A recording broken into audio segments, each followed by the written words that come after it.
Okay, good morning, good afternoon, good evening, wherever you are. I'm Victor Kossakovsky. I'm happy to talk to Maite because, by the way, people who knows me, they said, what are you doing? What guy are you doing? She's your concurrent, direct concurrent. In this kind of movie, you're doing artistic documentary. She's your concurrent. At least this film is concurrent to your film Gunda. Why are you doing it? And I tell you why, because I think she's one of the most talented people I know from younger generation. And she's doing exactly films what I really like, and specifically because her subject, content, and form is always together. And when you watch a film, you don't know, you watch fiction film, you watch documentary, you love characters and it looks like fiction and looks so funny. This humor and connection form and contents, it's just amazing. And I consider you like a assistant cinema Maite, so I know you're gonna make great movies. You're gonna change yourself. You're gonna reinvent yourself. You're gonna surprise us more and more and more. And thank you for coming, everyone. We have a chat. You can ask questions, and we will try to answer. I will start with very banal question, because actually I was even jealous, honestly. When I learned how you started this film, I said, damn it, she did it. Because you know what? I always wanted to do this. I always wanted to, I had few times to attempt this. I was trying to be the postman. I was trying to be the cleaning man in the factory, and through this to film what is happening inside. But it never happened really. So only once when I was making bellows, I pretended I'm making potato, and so and you actually did it. So you came to this private detective, right? And you were his assistant, right? For how long? How long did you do it? How long?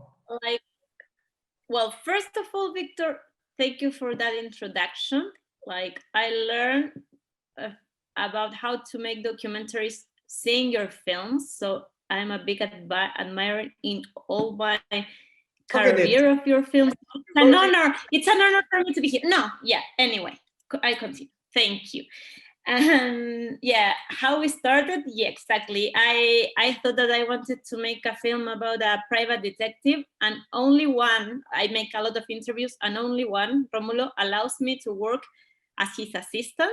I work like 2 months, 3 months as his assistant, and I attend clients without saying to them that I am a filmmaker. So it was completely to understand that world and the kind of cases that he works on. And I make a lot of followings of people with him. And it was important for me to make that followings because I felt that his job is very similar of my job as a documentary filmmaker, because he spent a lot of time waiting, and we follow a lot of people and we wait until we have the pictures that we need and we have to take. And it's the same of observational documentaries, that some days I am only wait and I never press the rec button, but sometimes I have the scene or the image waiting and I have the proof. And I feel super comfortable in that job, and I feel that I can be a good assistant and a good private detective. So I see different cases and a lot of cases of moles. And working with him, we try to understand which case I can shoot without kill his mission, because that was also a concern. Like, how can infiltrate myself in a place without put his mission on risk? And the retirement home was like the perfect kind of cases that he worked, that I can do the same by my way without generate suspicious in the other ones. You know what is interesting for me, because every time we are doing documentary, but we are actually doing same job as filmmaker in fiction movie. What we do is we cast, right? We do casting of most charismatic, most cinematic, most funny, most lovely, most attractive character. So what I travel around the world in order to find this person. I know people will watch it on the screen 90 minutes and they will watch it, and it will be never boring. So in your case, it was both, right? He needs to choose the guy and you have to choose the guy. Did you fight with Ramola? Have to choose the Yeah, guy? exactly. It was super difficult because it was his mission, but was my film. And a couple of weeks before we start shooting, he has a mole that broke his hip. So that's why he put the ad in the newspaper. So as I had a previous relationship with him, I have as I work with him, I have an opinion that he respect, but it was super difficult because when I saw Sergio, as do you say, like we cast, and for me it's a super important thing because for some films, in my first film, I interviewed 200 people until I find my main character. So when I saw Sergio, it was like he is the one, and I really love like how he works with the camera. But for Romulo, was not a good candidate because, of course, that he was not good in technology, and there was a previous police that he really liked. But I begged to Romulo to combine him, and there was one point that combines him. That was that my Sergio was independent and was a widower, and the other one has a wife that went with him to the interview. So I said to him, like, well, the wife is going to be like bothering him, and he's not going to be free inside the retirement home. So that was the reason at the end that convinced him. But yeah, it was completely to beg to hire him. Guys, don't be shy. Please ask questions. But for me, also important is that the decision of cameraman decision, it comes from the connected to the subject. And in your particular case, it's very interesting because if I imagine that I would film in such conditions, such situation, I will rather to have this distance feeling, right? I will be far away looking from the distance, and I will put something in foreground, something like just to have something unfocused in the front of the lens. But in your case, it's actually exactly what he is doing, kind of spying. So this is what unique in this way, because so what you would like to do as a filmmaker, you have to do as a storyteller. So this is also very beautiful. How many cameras did you use? Only one. Only one. Ah, right. Yeah, only one, and he's hiding cameras, but we work only with one camera. And yeah, I only work only with one, and because we were like a small team making an observational documentary, that was the thing that we say to the people of the retirement home. So we were not like and I cannot control more than one camera. Like I was like controlling my crew and my shoots, like waiting, and with a plan that, as you say, like it was like a hidden view, but everybody knows that I were there.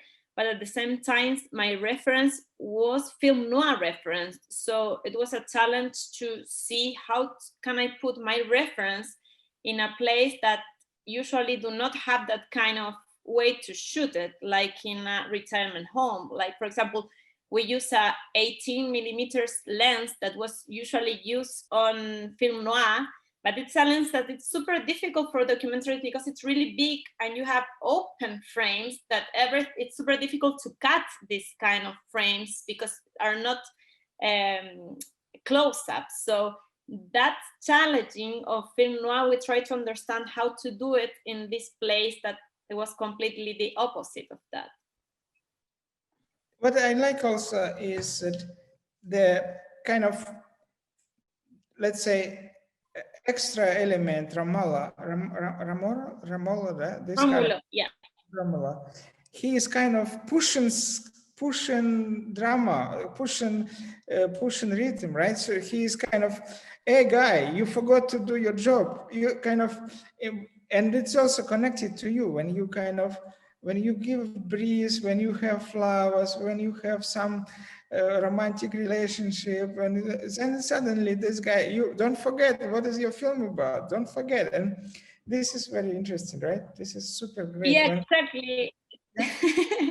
Yeah, Romulo, it's like the guy that it's, of course, that he's making his job, but at the same time it's like it's me in some way, even if I don't ask to him, saying like, please follow the script, like, or my original idea, like, please, like, we have a mission. And for me at the beginning, the structure of the film was completely that mission. Like the first day he's going to see if the bathroom are clean, the second day he has to do this, then he has to research the stealing, and we have like steps, and I knew the steps because I worked with Romulo before. So my script, my original script, was built with this mission.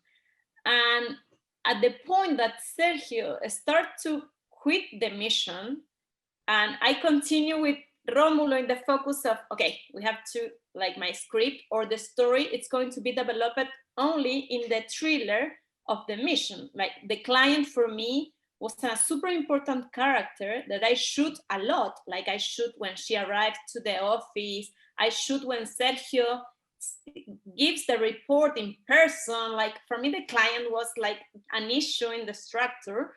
And in the editing, it was like, okay, Sergio completely quit that, and the heart and the point of view, if in his traveling and not in my rational structure of the script, and his travel is connected with the rhythm of that place and that flowers and that silence and that company that was not the film noir thriller structure that I was thinking at the beginning. So it was on a starting point, a narrative excuse that goes to another way because the main character changed it to another place.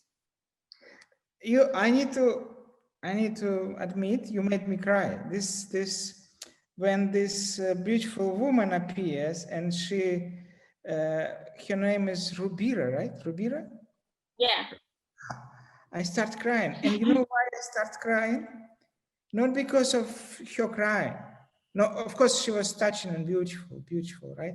But also because the cut you did there, you put camera far away, and you Yeah. let, and that frame on the corridor when they're far away, I start crying like hell, because I love when filmmakers have a brain and talent and heart to give people space, and this is what people who watch films, they also feel, right?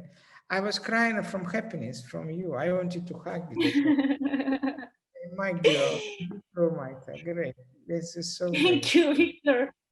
And it's so important what you're saying, because I never thought it before until now that you're saying that. For me, that scene in the corridor was my breaking point. Like, of course, it was not in that place when I was shooting, but it happened more early. But when that happened, for me, it was like, okay, the film is here. But at the same time, when you shoot people, like everybody can tell you like it seems fake, but it's nothing more real than to give the space, and to the way to give the space to them, it's to go back, not to go on the tier. It's like to really give them the place to be I tried natural. And to go closer, and that's why yeah. when you came down, I'm back. I said, "That's a girl. That's a girl." Listen, and of course, have you turned film upside down, and it became different meaning, different film, different even genre. This is amazing. When suddenly I even want to cry now because it's so beautiful. It starts like funny, and suddenly bump so deep, and you imagine yourself in this shitty situation when everyone left you, and you alone, and no one cares about you. And you know what? There is a woman who made this. Remember this? Remember she made this? My Yeah, yeah, grand, yeah, yeah. my grandma, who is tiny, actually antipode of Chile, who lives in Russia, she also did this. This, I really. imagine, this is so. I don't know. It's so beautiful. Someone ask you a question. If you comfortable, do you want to read this? And if you comfortable to answer it.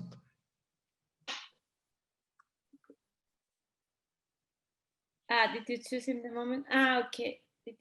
Yeah, it was like that scene with Ruvira. The edit made it look there were two cameras, but it was.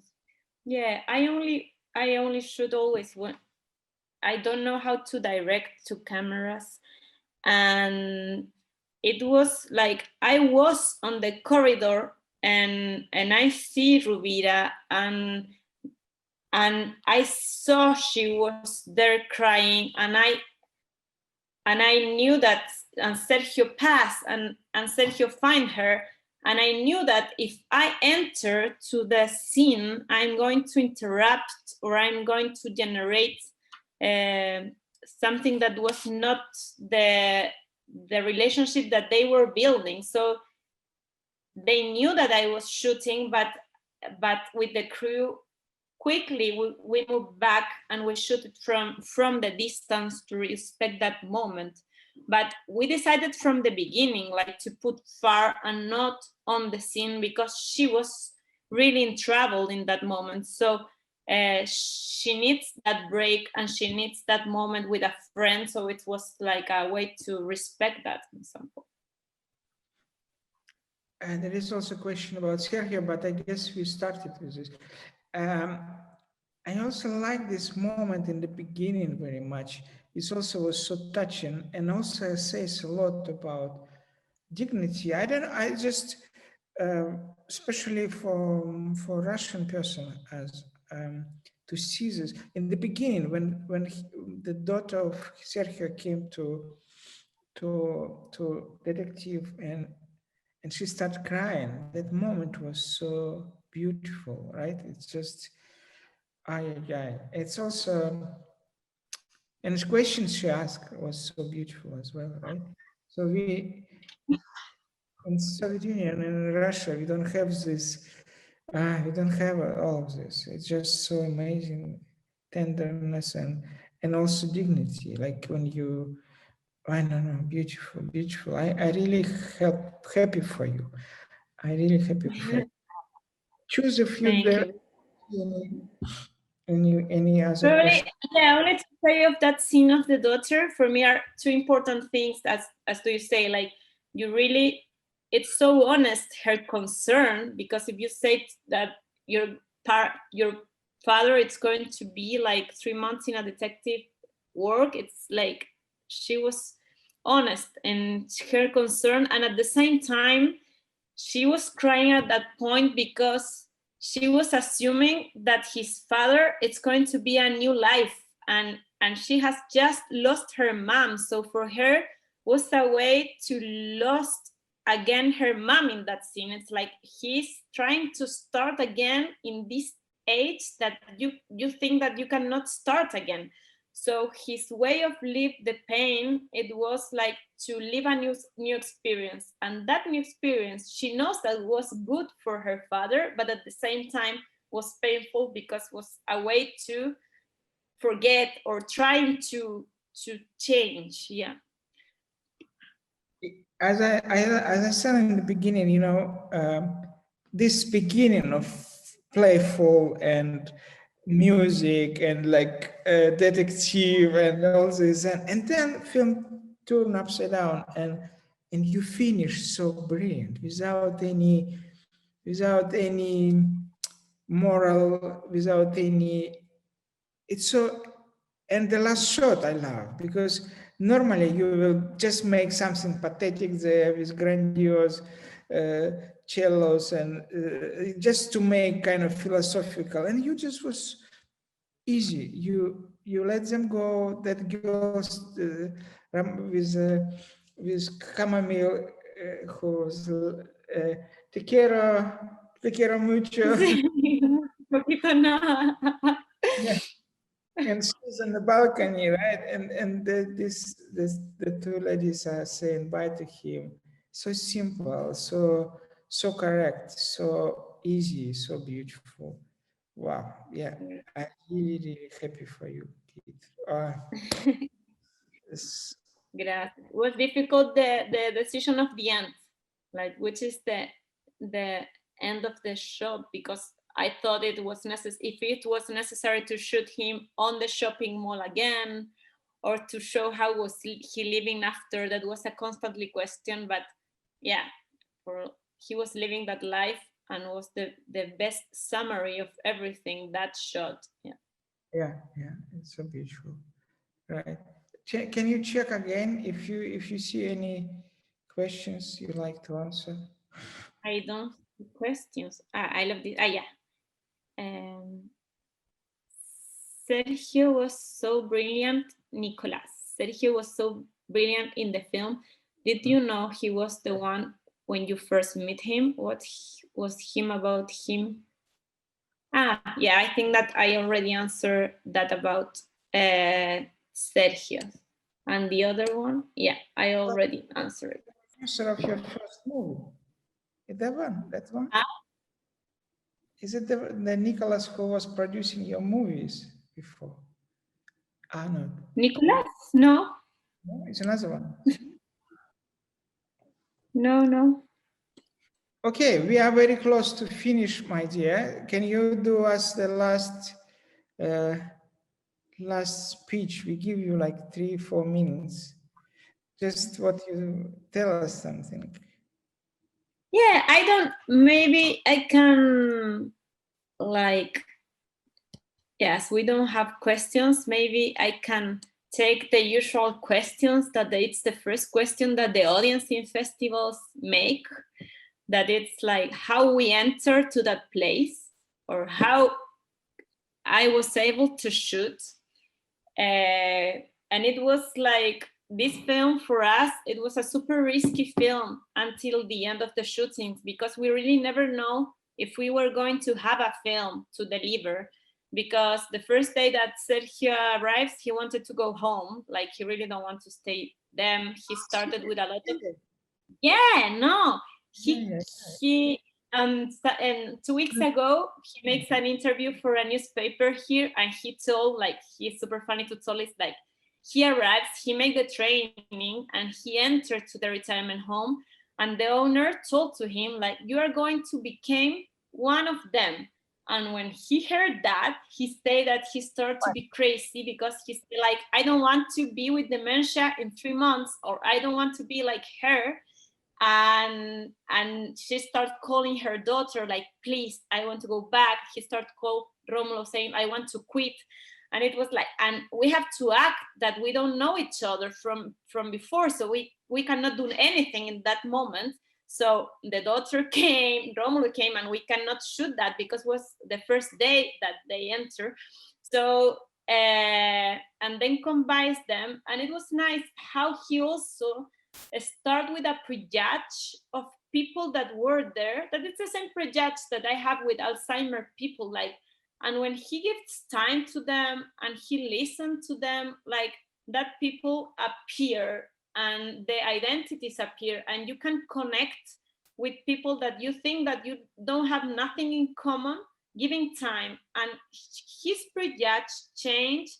And I feel that it's a gift for me also, and for the audience as a documentary filmmaker. Like, when you pass time in place shooting, reality, it's going to give you gift, or you are going to be more tolerant with people that you are not going to give time in life, because you don't have time in life for that situation. So and Sergio, from the beginning was risky, and he was going to be funded, and he was the worst spy, and he really speak all the time with open call with Romulo, and it was like, okay, this is not going to work.